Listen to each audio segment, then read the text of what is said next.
This is Gronk. Gronk is having a little bit of a temper tantrum because he wants one of the 2 balls that I have.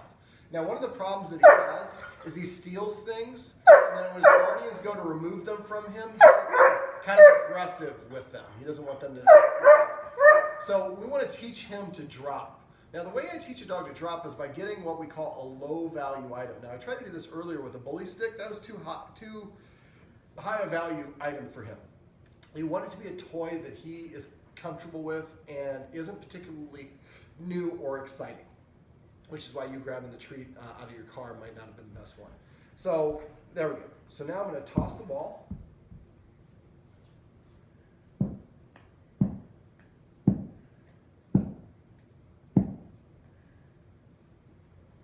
So I want to tease him with it a little bit. I don't want to just let him get it. There we go. I want to create an interest. I want to let him win and get the ball. There we go. So he's got it. Drop.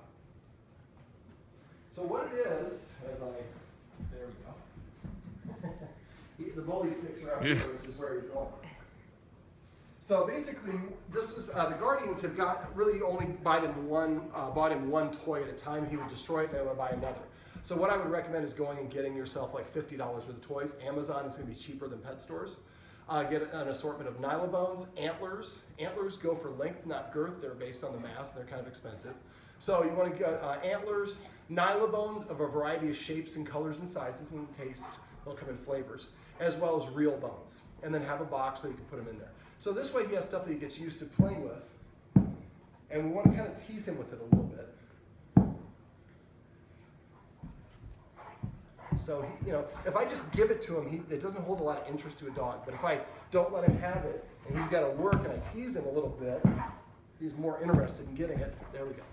So once he's got it, I just hold the treat in front of his mouth, drop. As soon as he drops, I put the treat in his mouth. I don't go for the object. Now he's more interested in the treat, so this gives me a chance to go back there.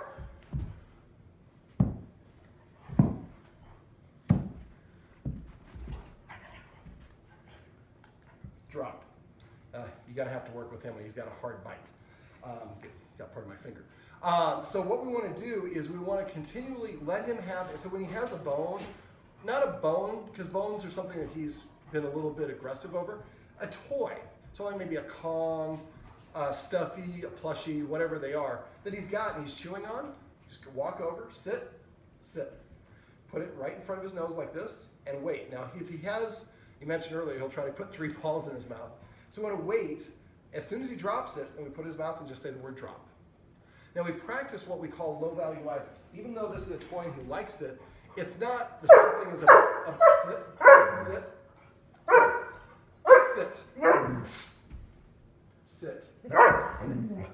That's a play bow.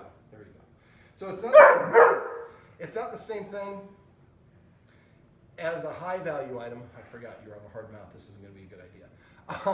If it's a high value item like the bone or your dryer sheet or whatever it is that he thinks that he's not allowed to have and you're going to try to take from him, then he gets into that possessiveness. Now it could be resource guarding, but as young as he is and from how he's acting, I think it's just kind of a petulance.